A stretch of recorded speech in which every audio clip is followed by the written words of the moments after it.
istaram yetsam quyundek gulzorim qoshig'a, olida tuproq o'lib evrilsa mening boshig'a.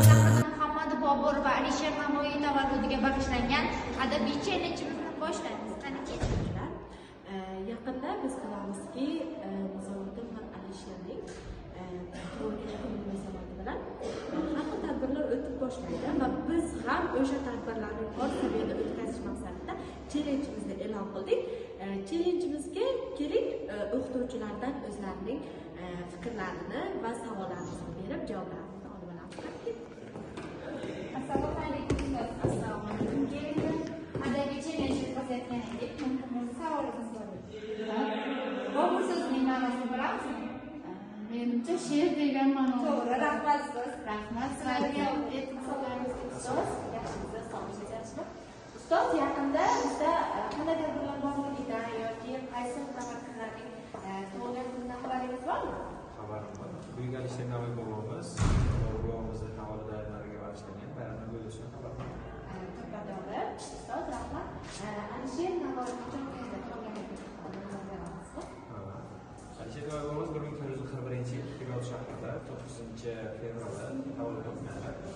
O'sha o'zbek tili adabiyotini asoschisi hisoblanadilar. Juda boy adabiy xazinalarga, meroslarga ega. Rahmat ustoz, fikrlaringiz uchun. Assalomu alaykum. Yaxshimisiz? Biz Navoiy va shohqo'sh shoir Zahiriddin Boboning tug'ilgan kuniga munosabati bilan adabiy chellenj e'lon qilgan edik. Shunga siz ingliz tilida Zahiriddin Boboning tug'ilgan yilidan bera olasizmi? So Zahiriddin Muhammad Bobur was born in 1483 in 14th February in Andijan.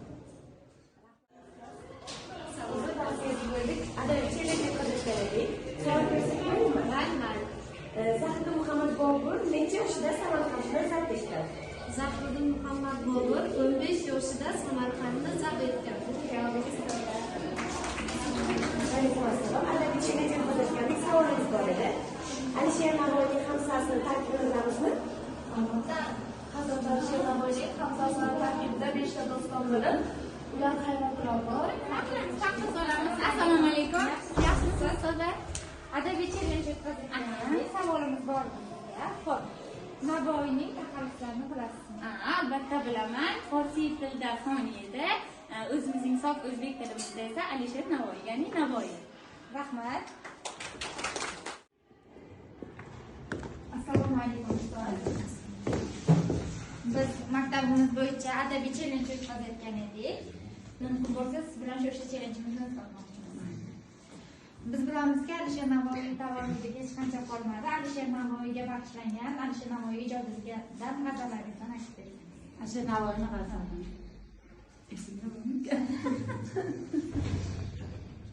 Kecha kelgumdir devon, ul salbi gulru kelmadi. Ko'zlarimga kecha tong, opkuncha uyqu kelmadi. Lahza lahza chiqdimu, chekdim yo'lida intizor, keldi jon og'zimga yo'q, ul shu g'azatg'u kelmadi. Rahmat ustoz.